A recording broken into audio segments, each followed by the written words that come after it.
রাস্তার মোড়ে মোড়ে সেলফি আর অটোগ্রাফের ভিড়। সবার প্রিয় এই তারকা কোনো ফুটবলার নন, বরং 1.5 বছর বয়সী এক হাঁস।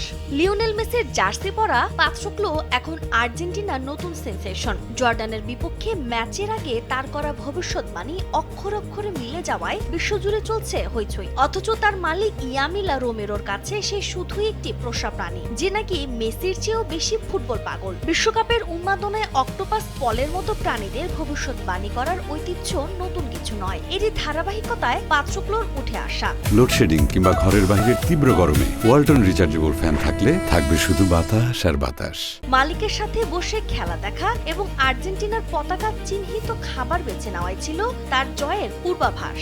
এর ফলে সামাজিক যোগাযোগ মাধ্যমে সে এখন সুপারস্টার। পাত্রক্লোর এই অদ্ভুত ক্ষমতা ফুটবল প্রেমীদের মধ্যে চরম কৌতূহলের তৈরি করেছে। মাঠের খেলায় জর্ডানের বিপক্ষে আর্জেন্টিনার দাপুটে জয় নিশ্চিত হওয়ার পর এখন ভক্তরা বিশ্বাস করতে শুরু করেছে দলটির বিশ্বজয়ের পথে হয়তো আশীর্বাদ হয়ে এসেছে এই ভাগ্যবতী হাঁস।